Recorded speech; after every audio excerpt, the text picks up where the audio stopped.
Nada, que quiero ser breve porque tenemos que aprovechar las jornadas de hoy y de mañana porque tenemos que aprender muchísimo y sobre todo escuchar a este elenco de ponentes que nos acompañan. Especialmente a José Antonio por siempre estar ahí, pues por responder a las llamadas de teléfono los viernes, los sábados y los domingos, para cualquier cuestión, como siempre agradecida. Que la sociedad en España, en este caso en Canarias, no nos vaya a decir qué es el sindicalismo, qué es la lucha de la democracia que ha hecho la clase obrera por establecer la democracia y la Constitución en nuestro país y todo el sacrificio que ha sucedido a lo largo de los años y justamente qué significa la lucha para ganar derechos y democracia. Como decía, imponer por diferentes modos de comunicación y de realidades, tenemos que ponernos al día, está claro. Eso no puede ser que nosotros pues no tengamos las herramientas suficientes para combatir justamente estas pretendidas realidades que cada día encontramos en cualquier parte de nuestra sociedad, en nuestros centros de trabajo, en las calles, con asociaciones, con colectivos, y tenemos que tener estas herramientas, porque callarnos no podemos callarnos. Ese dicho que el que calla otorga, nuestras comisiones obreras no pueden ser así. Por eso es fundamental la formación de la representación sindical para, repito, nuevamente establecer estas herramientas, porque nuestro discurso es el válido. Estamos en el lado correcto de la historia y desde luego no podemos permitir que nos arrebaten nuestros derechos como clase trabajadora y como ciudadanía. Todo esto que parece ser que se avecina, que todo el mundo da por hecho, que el próximo año va a ocurrir, estamos hablando, no miremos solamente el futuro, miremos la realidad, y donde en varias comunidades autónomas en nuestro país justamente ya están causando efectos, justamente el retroceso de derechos, no solamente los sindicatos, estamos hablando de retroceso de derechos de la ciudadanía y que lamentablemente es una realidad. ¿Esto significa que tengamos que ceder espacios y decir, pues bueno, no pasa nada y tenemos que asumir? No. Nosotros en Canarias tenemos que ser un referente, nuestras comisiones obreras como sindicatos mayoritarios más representativos, para decir que no estamos dispuestos a ceder ni un paso para atrás y que justamente vamos a seguir reivindicando los derechos por la clase trabajadora y por la ciudadanía. Gracias nuevamente a los ponentes. José Antonio ahora les dará una magnífica ponencia, estaremos todos muy atentos y que tengamos una buena jornada.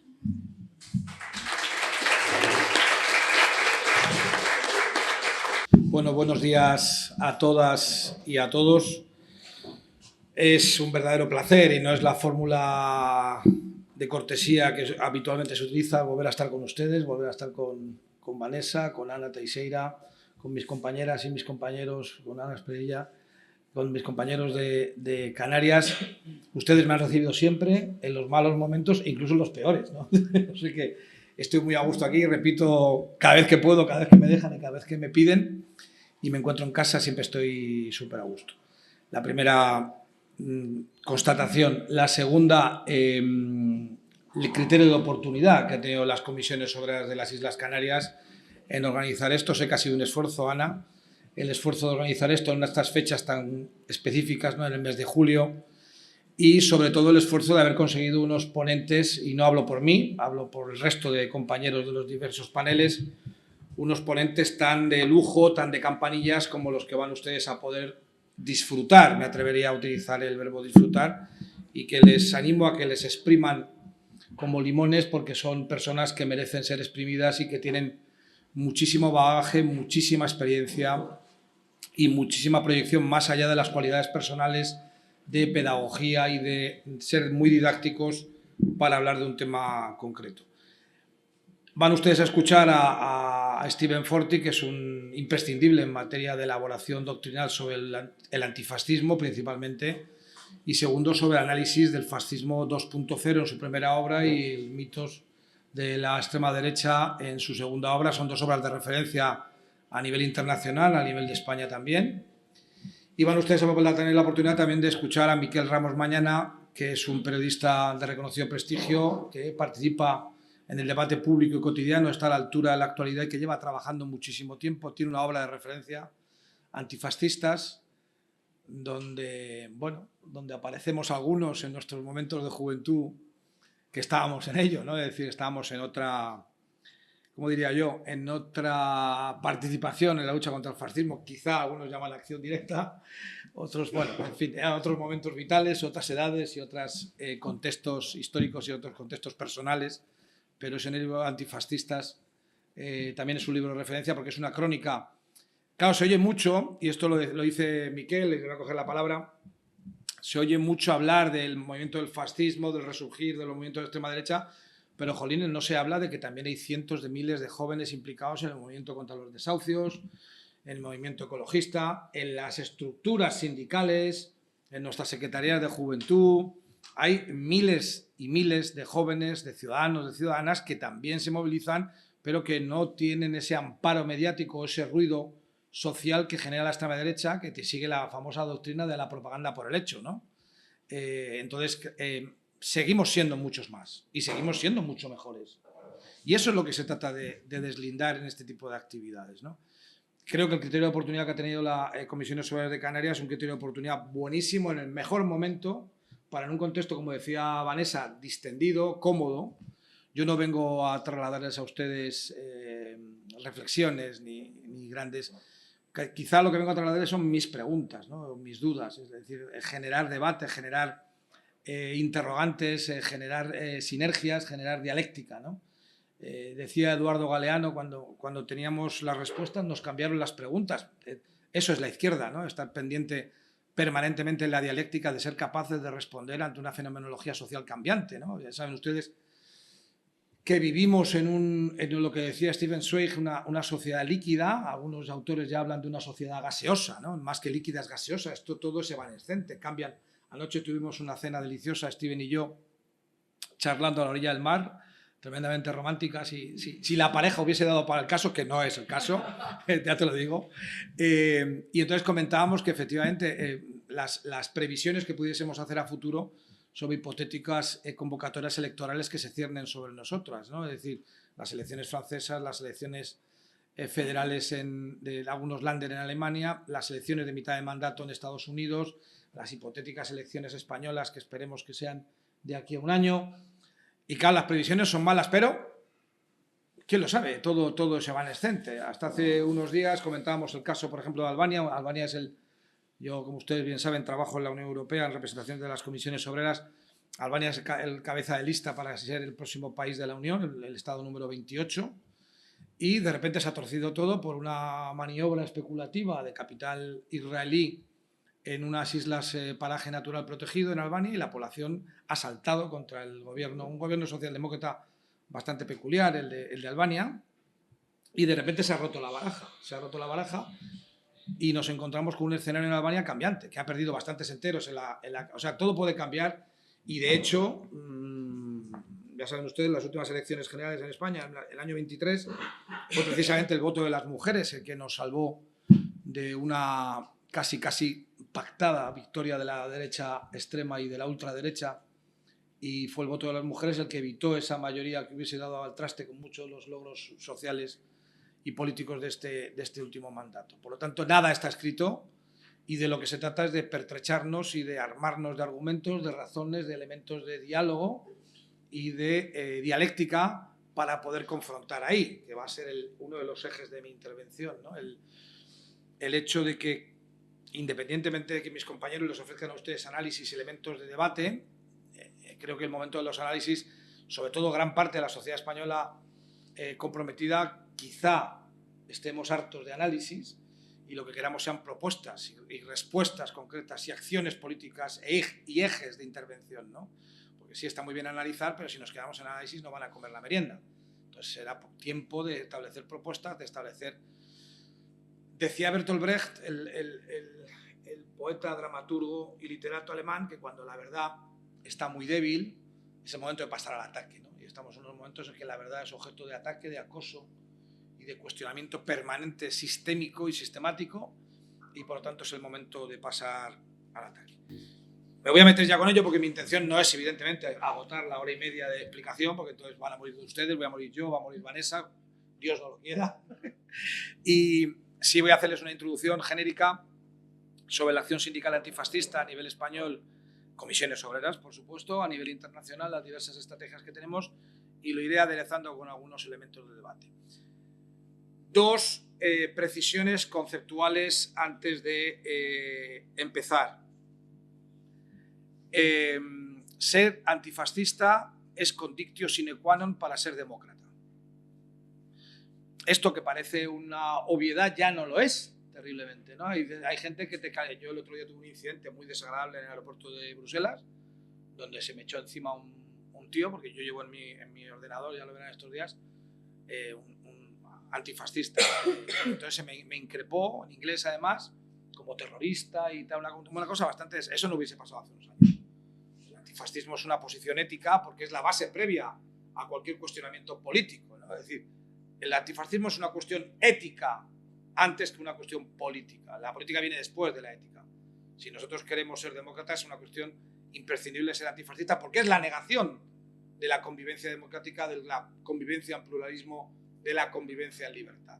Sin embargo, mutatis mutandi, los tiempos han cambiado y ahora parece que ser antifascista es ser un antisistema radical, terrorista, violento, y es fruto de este ruido mediático, este ruido social, este ruido político interesado, políticamente interesado, que trata de presentar el antifascismo.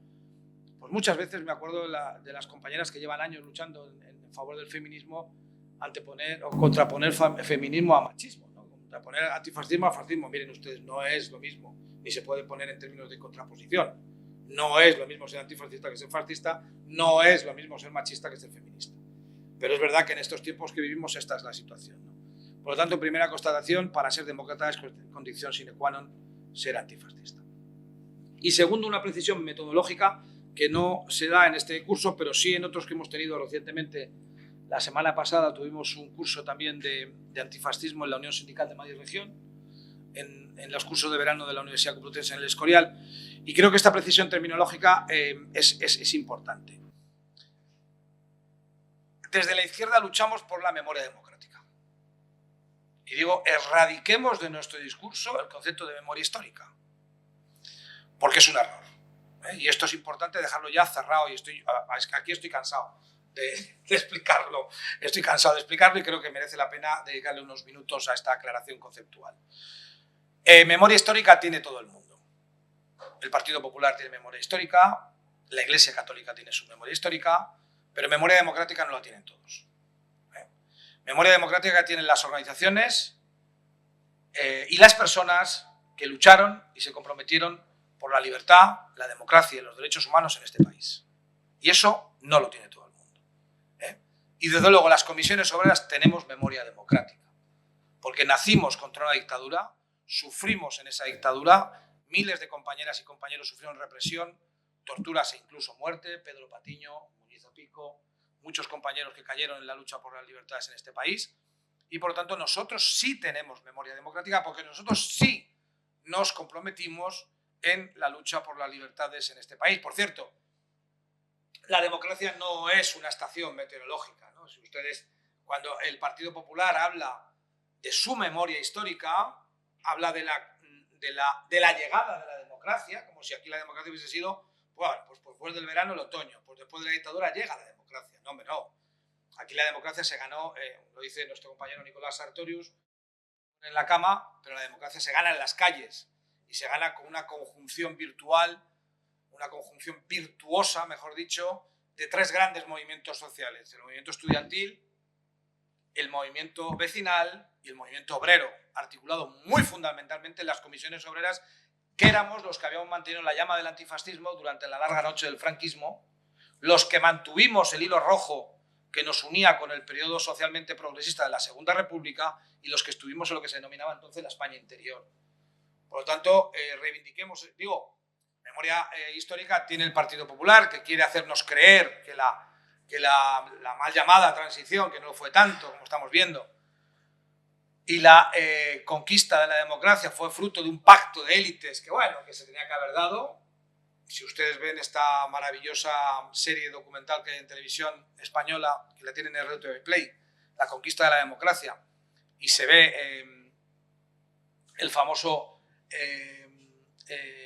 la galerna de huelgas que hubo en el año 76 que presionaron para la consecución de los pactos de la Moncloa, es decir, elementos históricos que todos ustedes tienen a su alcance y que en la memoria colectiva de los compañeros y compañeras de las comisiones obreras más veteranos tenemos todos en presente. Sin el empuje del sindicalismo de clase, sin el empuje de comisiones obreras, posiblemente la correlación de fuerzas en favor de la democracia hubiese sido muy diferente, igual no hubiese sido el mismo resultado. Tiene memoria histórica la Iglesia Católica. La Iglesia Católica tiene memoria histórica. Fíjense si ustedes tienen memoria histórica, que siguen elevando a los altares a sus mártires de la Guerra Civil.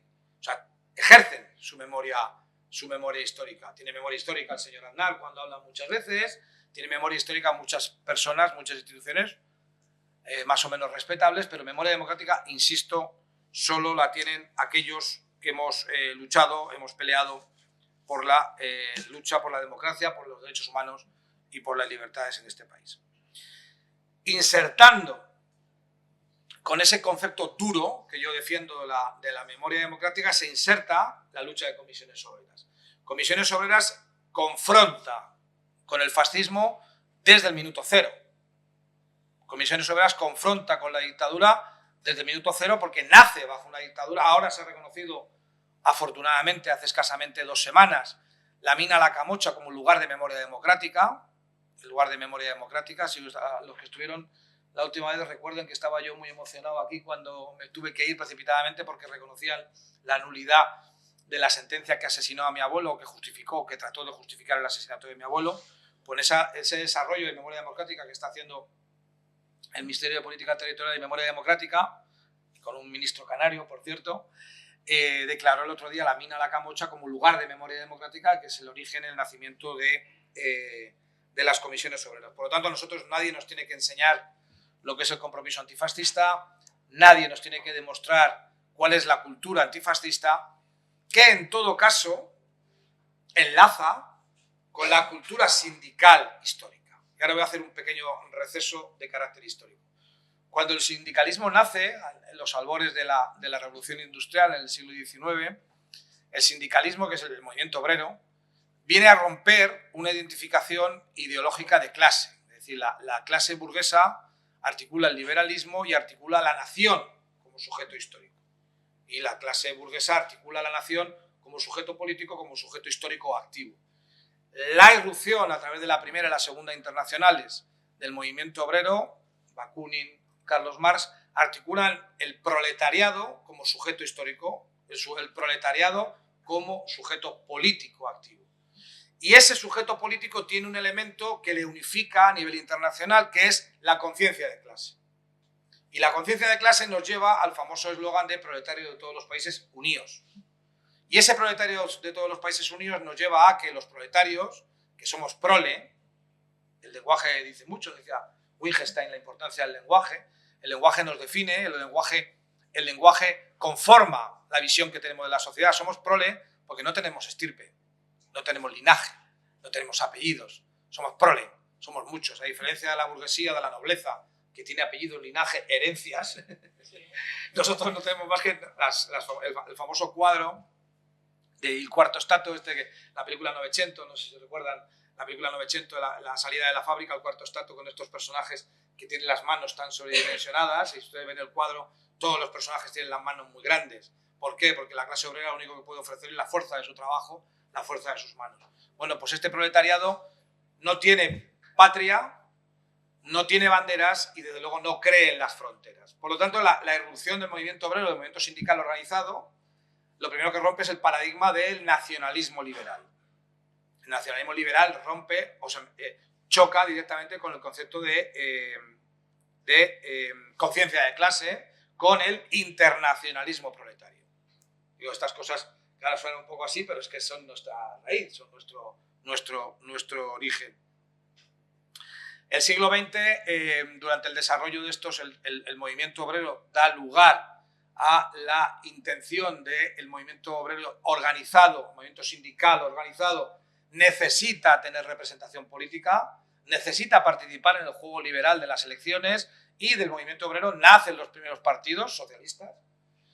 Y luego la crisis que genera la Primera Guerra Mundial, con el pacifismo inherente al propio movimiento obrero, que siempre hemos sido pacifistas, aunque algunos no seamos pacíficos, pero siempre hemos sido pacifistas, y se rompe con la configuración de la Primera Guerra Mundial, la llamada al reclutamiento en algunos países, sobre todo en Alemania, y el surgimiento de lo que fue ya el movimiento comunista como evolución del movimiento socialista con la catástrofe orgánica de la Primera Guerra Mundial. Años 20, el surgimiento, la desafección de la victoria de Italia en la Primera Guerra Mundial, pero realmente la derrota a nivel social, el fascismo como un movimiento ideológico articulado, y es un elemento muy llamativo que luego posteriormente Steven puede contarles mucho más de esto, que sabe mucho más que yo, evidentemente. El primer objetivo de los escuadristas, es decir, el fascismo aporta, una de las grandes aportaciones del fascismo a la historia de las ideas políticas es la utilización de la violencia como herramienta política. Y en esta utilización de la normalización incluso de la violencia como herramienta política, la eliminación física del adversario, que es una novedad, no había sido tanta novedad, pero sí que se articula una noción específica de praxis política mediante la eliminación física del enemigo político, del adversario político. Y esto es muy interesante recordar, el primer objetivo de los escuadristas fascistas eran las sedes de los sindicatos italianos. Son los grupúsculos violentos que articulan la base del fascismo territorial, atacan las sedes de los sindicatos, atacan las casas del pueblo, es decir, el antagonista político inicial del movimiento fascista es el sindicalismo organizado, como articulación de lo que el fascismo, exaltación de la nación, exaltación del individualismo. El enemigo inicial es el sindicalismo de clase, que no había otro en ese momento. Esta situación se exacerba durante los años 30 en Alemania, el triunfo del partido nazi, que es les recomiendo, si ustedes no han tenido oportunidad, la pentalogía de Scurati, M, que se lee muy bien y son unos libros muy... no me gusta la palabra entretenido, pero es verdad que son entretenidos, me gusta interesantes, ¿no? Pero es verdad que el libro es la biografía de Benito Mussolini desde el final de la Primera Guerra Mundial hasta su ejecución en Milán.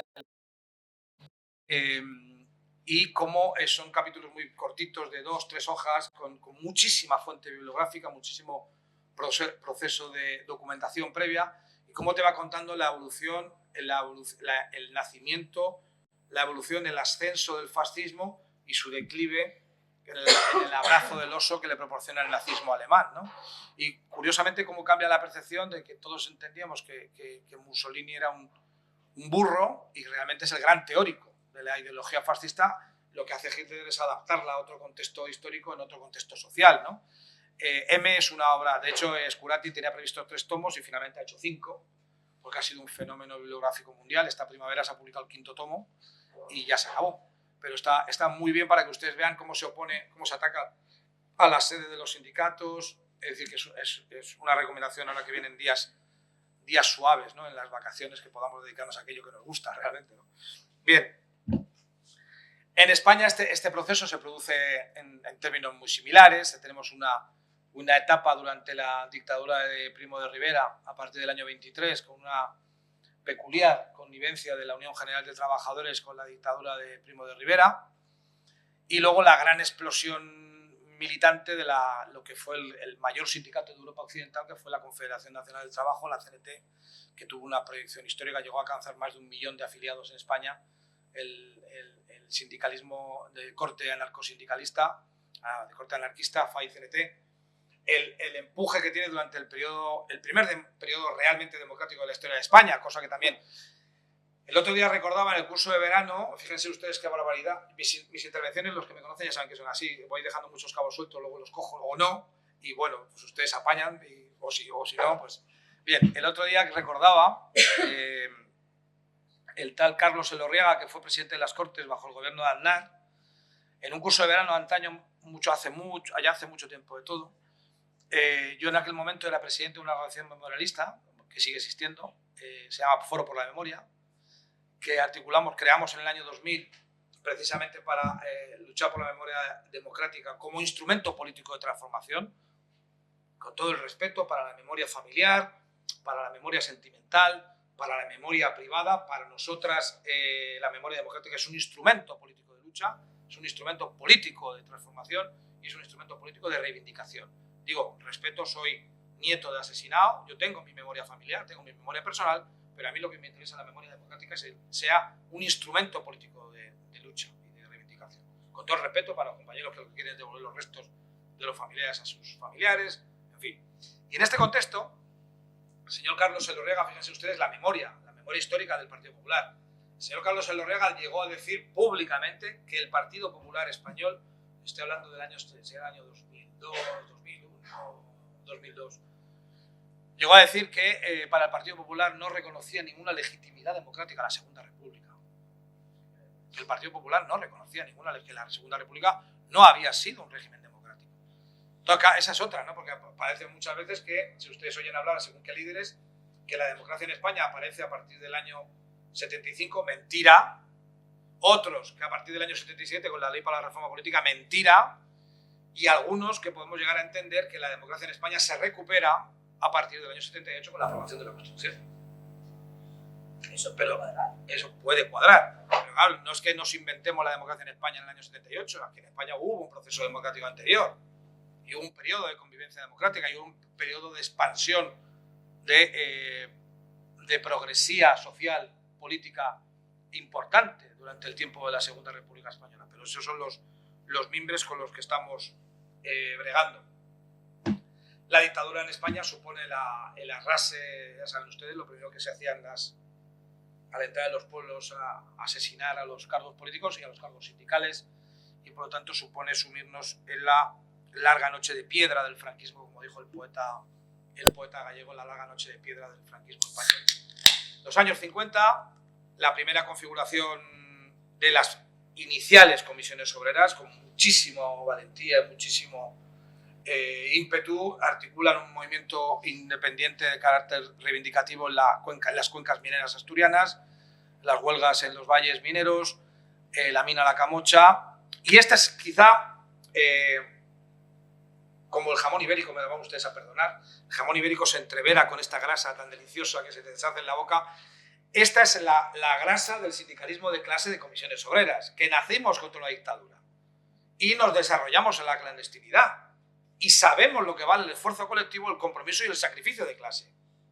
Y esto nos diferencia de otros, lo siento en el alma, nos diferencia de otros muchos sindicatos, también en España, y nos diferencia muchísimo de otros modelos sindicales que se dan en Europa. Es decir, cuando nosotros hablamos, y lo dicen nuestros estatutos y lo refrendamos en todos los documentos congresuales, somos un sindicato sociopolítico de clase.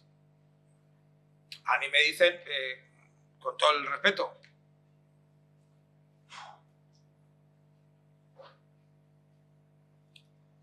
perdón. Claro, cuando tú hablas con compañeros de otras culturas sindicales, sobre todo del este de Europa, y les explicas que nosotros defendemos los derechos reproductivos de las mujeres, que nosotros empujamos a los movimientos LGTBQ+, que nosotros estamos por la transformación digital y la transición energética, que no dejamos palos sin tocar, y encima los tocamos bien. Es decir, claro, dice, es que claro, los modelos y otros modelos sindicales son modelos sindicales estrictamente laborales y estrictamente vinculados a las relaciones laborales en un mercado de trabajo. Nosotros vamos mucho más allá, porque es que nacimos así. Es como decía el personaje aquel delicioso de la película ¿Quién mató a Roger Rabbit?, ¿no? Que cuando le preguntan a la muñequita, dice, ¿por qué eres tan mala? Y dice, no, yo no soy mala, es que me han dibujado así. Es que a nosotros nos dibujaron así, nos dibujaron luchando contra una dictadura, y por lo tanto es importante recordar que ese concepto sociopolítico de clase, somos un sindicato sociopolítico de clase, se articula luchando contra una dictadura, y por lo tanto venimos ya con muchos, casi en el sentido literal, con muchos perdigones en las salas de esa lucha sindical en el marco de un sistema no democrático y de clandestinidad. En el año 77, como ustedes saben, se nos reconoce, no se nos legitima, se nos realiza que es debido a hablar de reconocimiento de las comisiones obreras. Ahora se va a hacer el acto en Barcelona de la Asamblea de la... Y evidentemente, comisiones obreras, cual Prometeo liberado, coge la antorcha y articula un potentísimo papel en la denominada transición política en España. Ya lo dijo el otro día Nicolás Sartorius en el curso de verano, y en los propios documentales estos que le digo, La conquista de la democracia, la famosa galerna de huelgas, la presión social y sindical desde las calles, la movilización que empuja a transformaciones de lo que era atado y bien atado a un régimen de libertades con sus deficiencias, con sus carencias, pero yo no miro atrás con rencor ni con ira, ¿no? Yo miro atrás para ver que efectivamente el contexto que había era el que se daba. Y ese contexto era que había gente en la mesa sentada con la pistola en la mesa, en esas negociaciones, ¿no? Y de hecho se vio el 23 de febrero del 81 cuando eso seguía encima de la mesa y en el contexto. Novedad novedosa, 12 congresos de comisiones obreras, año 2021. Comisiones Obreras es el único sindicato del continente europeo, que está en la CES, que articula una competencia específica sobre antifascismo, de la cual yo personalmente estoy muy orgulloso. Es decir, Comisiones Obreras en sus congresuales se declara antifascista y crea dentro de la Secretaría Confederal de Internacional Cooperación, Migraciones y Antifascismo. Y se nombra una persona responsable confederal de antifascismo en el Congreso del año 21. Y esa misma apuesta por el antifascismo explícita, comprometida, real, como un eje más de la acción sindical unitaria de las comisiones obreras, se ratifica en el 13 Congreso del año 2025, donde se repite ese mismo esquema bajo el mismo paraguas de la misma Secretaría Confederal de Internacional Cooperación y Antifascismo, con la misma persona coordinando la actividad antifascista a nivel confederal. Mientras tanto, pues han pasado muchas cosas. En primer lugar, la configuración de la red internacional de sindicatos antifascistas. Es que hay muchas cosas de estas que no sabemos y que es importante recordar que ni estamos solas en el universo, ni nosotros solos no hhemos pensado esto. Ha habido muchos compañeros y compañeras en otros sitios que lo han pensado. Si ustedes recuerdan, el año 2021, y si no lo recuerdan ya se lo cuento yo, en el año 2021 una manifestación negacionista en Roma. Acuérdense que en el movimiento negacionista había mucho friki, pero también había mucho fascista. Es decir, no era una cosa... En mi barrio en Madrid salían con la bandera a decir que las vacunas no, y no sé qué, salían con la bandera del pollo. Es decir, coño, pues ¿qué coño tendrá que ver? Pues sí, es que eran también lo mismo, ¿no? Y, en fin, pues una manifestación negacionista de la COVID termina con el asalto y el allanamiento y el destrozo de la sede histórica de la CGIL, de la Confederación General Internacional del Trabajo, de nuestros hermanos de la CGIL italiana. Un movimiento sindical internacional inmediatamente de adhesión, de apoyo, de solidaridad, y eso dio lugar a la configuración de la Red Sindical Antifascista Internacional, que ahora mismo, el otro día estuve viendo, más de 70 sindicatos a nivel mundial. Si ustedes tienen curiosidad, se meten en la página de CGIL y ven el Manifiesto Antifascista Internacional, Manifiesto Antifascista Sindical Internacional. Es un manifiesto muy interesante, donde ya digo, viene la lista de sindicatos, desde sindicatos pakistaníes a sindicatos indonesios, por supuesto latinoamericanos, africanos y europeos, en solidaridad con la CGIL y recordando el compromiso antifascista del movimiento sindical internacional, que no está de más recordarlo. Mientras tanto, Comisiones Obreras fundó un proyecto internacional que se llama el Proyecto Redes, donde hemos elaborado un grupo de análisis de la evolución del fascismo y de prevención de la extensión del fascismo, sobre todo en los centros de trabajo. Este proyecto Redes está configurado por la Central de Trabajadores de Argentina, la Central Unitaria de Trabajadores de Brasil, la Central Unitaria de Trabajadores de Colombia, la CGIL y una parte muy importante del Trade Union Congress de los sindicatos británicos. Los sindicatos británicos, saben ustedes que tienen un modelo de sindicalismo diferente al nuestro, en todo, pero es curioso porque los sindicatos británicos tienen muy marcado el carácter antifascista de siempre. Ellos tienen una memoria democrática muy activa, por ejemplo, con el tema de las brigadas internacionales, tienen una memoria democrática muy fuerte, con el tema de la Segunda República Española, tiene una memoria colectiva que se va heredando de generación en generación. Es muy llamativo cuando vas a Londres a hablarles a ellos de antifascismo. Han hecho muchísimos talleres desde los años 80, ellos llevan trabajando con el tema de la prevención del racismo, la prevención del fascismo. Han invertido mucho en estudios y análisis incluso, por ejemplo, han hecho un estudio sobre la actividad en redes sociales de los propios afiliados a los sindicatos para ver a qué dan likes y a qué no. Y es que es bueno, luego ya explicaré en la fase de propuestas. Quizá me atrevería a decir alguna cosa de lo que habría que hacer. Podemos mirar las redes de todos los afiliados. Claro, Sería interesante. Y luego, ya llegando a lo más cercano, la Confederación Europea de Sindicatos, la CES. La Confederación Europea de Sindicatos articuló en el año 2021 una hoja de ruta, construir la respuesta sindical frente al ascenso de la extrema derecha, y esta hoja de ruta planteaba, bueno, en fin, la CES empieza a articular esto porque ve que Comisiones Obreras va tirando y que Comisiones Obreras está haciendo cosas y dicen, coño, qué interesante, ¿no? Entonces se nos llama para que contemos qué estamos haciendo. Nosotros hemos hecho muchas cosas en antifascismo, quizá siempre hay que hacer más, sobre todo los que somos de izquierdas no podemos ser felices, podemos estar satisfechos, pero felices es muy difícil. Siendo de izquierda ser feliz, podemos alcanzar determinado nivel de satisfacción, pero ser felices parece un poco arrogante, ¿no? Siendo de izquierdas, ¿no? Hasta la total emancipación de la clase trabajadora nos queda mucho para ser felices, ¿no? Pero bueno, entonces, bueno, pues empieza a elaborar una propuesta y se llega a la configuración del grupo de prevención de la extensión de la extrema derecha. Es el grupo que inicialmente nace en la Confederación Europea de Sindicatos. Empezamos a trabajar y se hace una hoja de ruta con 15 puntos. Dice, algunas cosas tan obvias como algunas son muy naif, ¿no? Porque, bueno, en fin, que ahora tengan ustedes en cuenta que en este grupo de prevención de la extrema derecha no están todos los sindicatos de la CES. Hay sindicatos de la CES que ¿cómo? Que vamos a hacer un taller contra la extrema derecha. Lo que me está diciendo es decir que no es un lugar común compartido. Pues hay sindicatos portugueses, daneses, alemanes, italianos, franceses, españoles, belgas, poco del este y poco nórdico también. Es decir, bueno, yo les cuento más o menos lo que es. Bueno, entonces dice, acción número 2, integrar la lucha contra la extrema derecha en todas nuestras organizaciones. Claro, que esto haya que ponerlo pues parece un poco peculiar.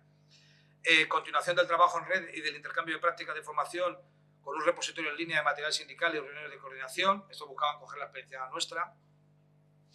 Formación específica en materia de comunicación como medio para ayudar a los sindicatos a construir una narrativa sólida y basada en valores para combatir la extrema derecha. Educación política a nuestra afiliación que articula nuestra visión para contrarrestar la de la extrema derecha. Dice muchas cosas. Desarrollar la capacidad de los sindicatos para contrarrestar la narrativa de la extrema derecha. Encargar investigaciones sobre la opinión pública y ponerse en contacto con organizaciones e instituciones que estudian o que intentan unidad de acción, confluencia no solo en lo sindical, sino en los ámbitos sociales. Celebrar, fíjate, la acción 8 es claramente de memoria democrática, celebrar la historia de nuestro movimiento sindical y sus valores fundamentales. El punto 13 luego lo desarrollaré porque es muy interesante. Formar alianzas contra la incitación al odio, la intimidación y el acoso en plataformas en línea. Salvaguardar el Estado de Derecho y los derechos fundamentales. Parece mentira que tenemos que poner esto sobre el papel. Y finalmente combatir la extrema derecha en el Parlamento Europeo. El combatir la extrema derecha en el Parlamento Europeo llevó a un estudio, como todos estos estudios pasan siempre sin pena ni gloria, pero que era muy, muy interesante. El grupo de prevención de la extrema derecha de la CES elaboró un estudio sobre las 300 aprobaciones de normativa europea, tanto directivas como reglamentos, que se habían desarrollado en el lapso 2019-2024, los 5 últimos años de mandato del Parlamento Europeo, 2019-2024, y qué sentido de voto habían tenido los partidos políticos de extrema derecha, especialmente en aquellos instrumentos jurídicos favorables a la clase trabajadora. Un estudio obvio por otro lado, pero que efectivamente lo que dice es que en todas y cada una de las directivas o reglamentos de la Unión Europea donde han tenido oportunidad de presentarse a voto, el voto de los 3 grupos de la extrema derecha, afortunadamente la extrema derecha, como decía Carlos Marx, el capitalismo lleva en su seno el germen de su propia destrucción. Sí, pero la extrema derecha también, porque son 3 grupos, se están a hostias todo el día, los 3 grupos siendo de extrema derecha, o sea que tenemos ahora mismo, en este caso para bien, ¿no? Están cada uno por su lado. Bueno, pues las 3, y entonces hicieron un estudio muy, muy interesante en donde han votado, y además vienen los nombres y apellidos de los diversos diputados que han votado en contra. Votaron en contra de la ley de salarios adecuados en la Unión Europea, en septiembre del 22, votaron en contra de la ley de transparencia en los salarios de abril del 22, votaron en contra en mejorar las condiciones de trabajo de los trabajadores de plataformas en febrero del 23, votaron en contra de la calidad del trabajo para los trainees, para los trabajadores en prácticas en el año 23, votaron en contra de la resolución sobre fortalecer el diálogo social en la Unión Europea, votaron en contra sobre la directiva sobre comités de empresas internacionales, votaron en contra sobre la directiva sobre taxación de las empresas europeas al 20%, votaron en contra sobre la estrategia para trabajadores de cuidados, votaron en contra sobre la directiva de trabajadores estacionales, de temporada, mejor dicho, sobre la hoja de ruta de la Europa social, sobre la sostenibilidad corporativa, sobre el fortalecimiento de la democracia, la independencia de los medios y el pluralismo en la Unión Europea, sobre la creación de empleo bajo unos términos de transición justa y de inversiones equitativas. Es decir, es un estudio bastante de sentido común, pero estaba muy bien que alguien lo hiciera, y lo hizo la Confederación Europea de Sindicatos en vísperas de las últimas elecciones que fueron en el año 24. En el año 22-23, la segunda hoja de ruta, les he leído antes los hechos de la primera hoja de ruta, en el año 2022-2023 se hizo la segunda hoja de ruta, y finalmente en el año 2024, ya después de las elecciones, nos ofrece la CES pues el terrible panorama que nos queda en el Parlamento Europeo. En el Parlamento Europeo se produce un fenómeno que ya tenemos su sabor en la boca, ¿no? Esto es además muy recientemente. El Parlamento Europeo de extrema derecha, son 720 diputados en el Parlamento Europeo, de extrema derecha son 187. Esto hace que sea el 26% de los eurodiputados son de extrema derecha, de todas las familias. Están, para que se hagan ustedes una idea, en España tenemos los de Se acabó la fiesta, en el grupo de conservadores y reformistas europeos, pero luego tenemos a Vox en el grupo de los Patriotas por Europa, junto con Reagrupación Nacional, el Fidesz, la Liga Nord, la Chega portuguesa o el Vlaams Belang, que es el grupo flamenco de ultraderecha belga. Y en cambio luego tenemos la Europa de las Naciones Soberanas, que es el tercer grupo de extrema derecha, digo que son tres, y no se llevan muy bien, donde está Alternativa por Alemania. Alternativa por Alemania la echan del grupo porque hubo un problema con un reconocimiento de un SS alemán, de un eurodiputado de Alternativa por Alemania, y entonces Reagrupación Nacional Francesa dice que ellos no pueden estar en el mismo grupo que un grupo político que no condena a las SS alemanas, ¿no? Entonces Alternativa por Alemania se la echa del grupo y configura un nuevo grupo donde está Reconquista, que es francesa también, junto con Alternativa por Alemania. Total, que la extrema derecha a día de hoy son un 26%. Cuidado, dato engañoso, porque si ese 26%, muchos de los que no están adscritos, que son 32 eurodiputados que no están adscritos en ningún grupo, muchos de estos son frikis y posiblemente muchos de ellos son de extrema derecha. Hay un partido político de motoristas daneses que son ángeles del infierno, y hay cosas muy frikis, divertidos que tal, y entonces que son posiblemente cuando voten se alinearán con la extrema derecha. La izquierda, en sentido amplio, es decir, de left, los socialistas y demócratas y los verdes, tiene 235 eurodiputados. Esto supone el 32% de la Cámara, ¿vale? El Partido Popular tiene 188, esto supone 26%, y los liberales, fundamentalmente Renew Europe, fundamentalmente macronistas, tienen 77, que es el 10%. ¿Cuál es la novedad? Que es lo que les voy a contar. Que si sumamos los de la extrema derecha con los de los conservadores, ya nos dan 26 y 26, son un 52%. Es la principal novedad. Esto no había pasado antes. Es decir, los dos grandes bloques eran el Partido Popular Europeo y el Partido Socialista y Demócrata, la socialdemocracia, que sobre los cuales iban una especie de alternancia, iban girando las propuestas políticas, pero ahora ya no. Ahora ya, si la extrema derecha vota, o mejor dicho, si los conservadores votan con la extrema derecha, tienen mayoría de una manera holgada. ¿Cuándo se ha visto? Hace 10 días, con la votación del reglamento de repatriaciones, el reglamento de expulsiones, donde se pusieron... Yo no me gusta utilizar el verbo ladrar, porque me encantan los perros, y los perros muchas veces son mucho más sensatos que los seres humanos, pero sí que se pusieron a berrear los diputados de la extrema derecha diciendo échenlos a todos, ¿no? No sé si tienen la imagen que salió en todos los medios de comunicación, ¿no? Es la primera vez, no será la última, me temo, en que la ultraderecha vota con el grupo conservador que es un signo de los tiempos, ¿no?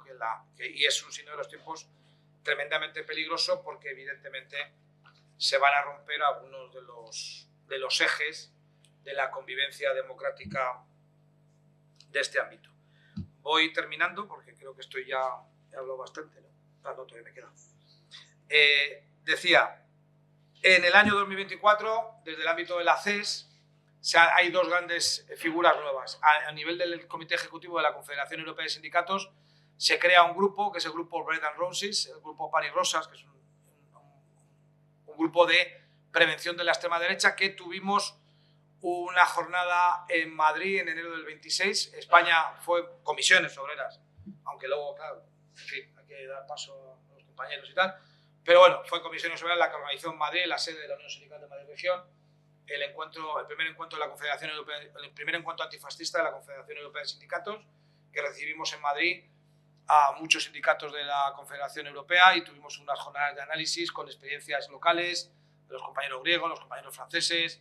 Tuvimos unas jornadas muy interesantes. Y al mismo tiempo se ha creado un observatorio. El grupo Bread and Roses es un grupo, por decirlo de alguna manera, táctico, donde lo que estamos elaborando iniciativas, estrategias, propuestas, mientras que el otro grupo, que es el Observatorio contra la Extrema Derecha, es un grupo estratégico, donde estamos elaborando a largo plazo documentos de análisis, respuesta sindical al ámbito antifascista. Recuerden que la Fundación 1 de Mayo también fue pionera con el encuentro en Valencia, en octubre del 24, Sociedad, Derechos y Extrema Derecha, donde participamos o donde estuvimos algunos de los que estamos en esta sala. Y voy a terminar, como les he prometido, más allá de los comentarios que ustedes quieren hacer y de las observaciones,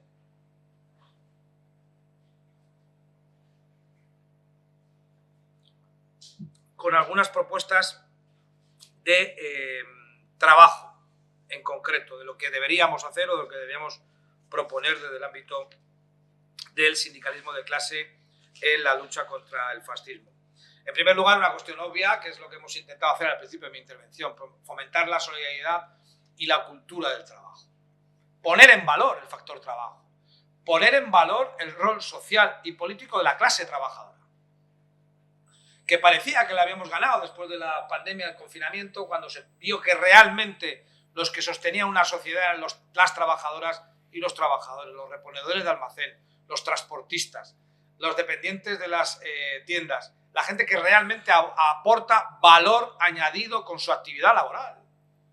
Más allá de este espejismo de la economía especulativa, de los inversores, de la banca, de mentira. El factor trabajo tiene que ser reivindicado como un interlocutor, actor social, transformador, pero para ser transformador tiene que estar debidamente educado, instruido, estudiado. El otro día decía Nicolás Sartorius, hizo una expresión muy buena, que era estudiar y actuar. No podemos dejar de estudiar, no podemos dejar de formarnos, no podemos dejar que nos distraigan. Tenemos demasiada responsabilidad en nuestras espaldas para distraernos, y lo que están haciendo es distraernos. Se nos está distrayendo, se distrae a nuestros niños, a nuestras niñas, se nos distrae a nosotros y se nos enfría la sopa, como diría otro. Por lo tanto, fomento de la solidaridad y proyección de la cultura del trabajo. Segundo, lo que también hemos empezado a decir, creación de una narración o de una narrativa de la cultura del trabajo, de una narrativa antifascista y de una cultura de la sensibilización antifascista. Reivindicar un concepto duro de antifascismo y reivindicarlo sin tapujos y reconocerte que somos antifascistas. Pues claro que somos antifascistas. En este sentido, trabajo de memoria democrática, reivindicación de la memoria democrática, confluencia con otras luchas sociales y políticas. Evidentemente el feminismo es el gran actor de este principio del siglo XXI, la gran ideología movilizadora desde la izquierda, la que nos está salvando los muebles en muchos casos, ¿no?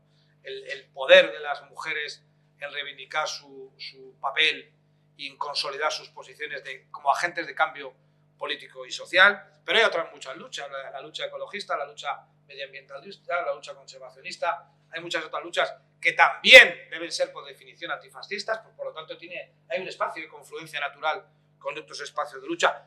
Confrontar sería el tercer eje. No nos podemos callar. No podemos ver que nos están meando, nos dicen que llueve. Que no, que hay que confrontar, y hay que confrontar en la cola del pan, y hay que confrontar en el autobús, cuando se hagan discursos de odio. Mis hijos están hartos de ir conmigo a los sitios. Sí, ¿qué va a hacer? Mi padre es un gruñón, pues posiblemente, también es verdad.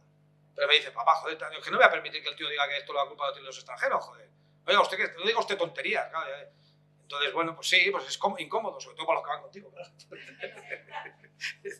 En fin, pero es que hay que confrontar, hay que impedir que ese discurso sea el mainstreaming, que sea lo único que se oye. Me atrevería a meterme en el ámbito de la inmigración, que saben ustedes que es mi otra gran pasión. Ayer comentábamos en la cena, ¿qué ha pasado con el discurso de la inmigración? Joder, que el único discurso que se ha habido sobre la inmigración en los últimos 10 años es el de la extrema derecha. Porque la izquierda hemos sido incapaces de articular un discurso audible sobre la inmigración. Hemos dado por hecho, o bien que ganábamos sin salir del banquillo, porque como era lógico que la inmigración es buena, ¿para qué vamos a defendernos de estos bestias?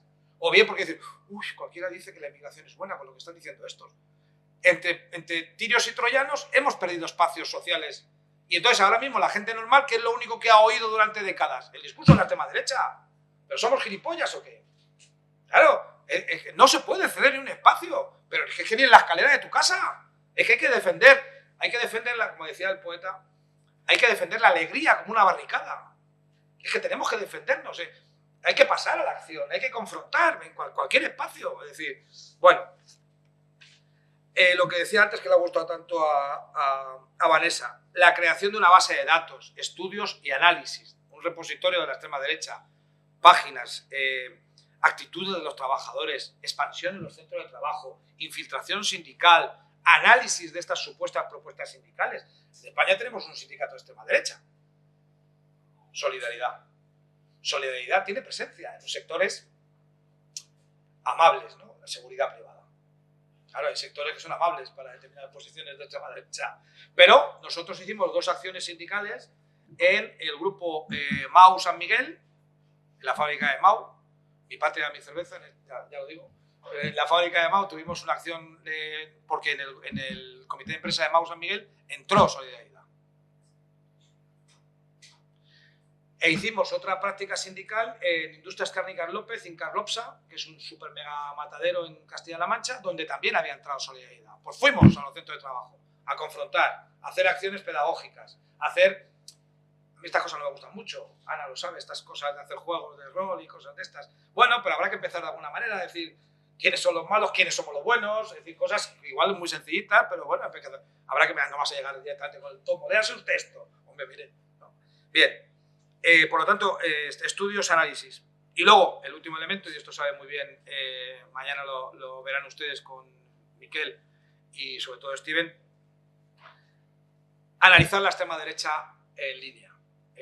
El entorno digital, ¿no? El entorno digital donde se mueven nuestros hijos y nuestras hijas. O sea, ya mis hijos y hijas, yo tengo 2 niños, bueno, son 2 niños, pues siempre sean niños, a mí.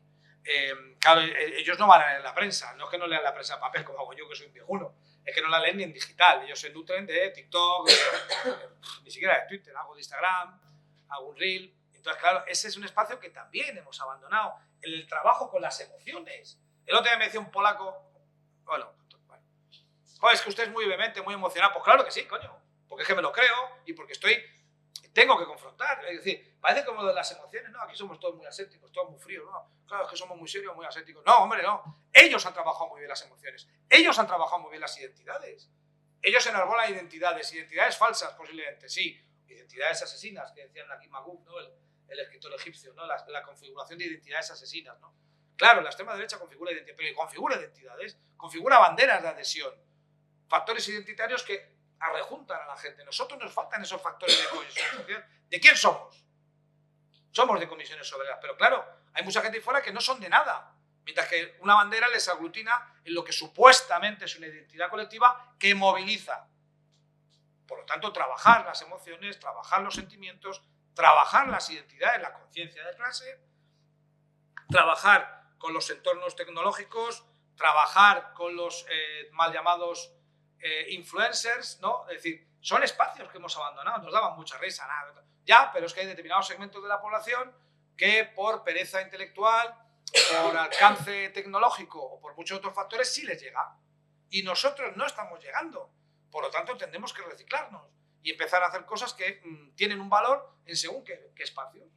Y por lo tanto, actuar en esa línea. Y yo creo que con esto ya va bien, ¿no? Yo creo que ya podemos dar paso al debate, a los comentarios, a lo que ustedes consideren, y yo ya me callo. Muchísimas gracias.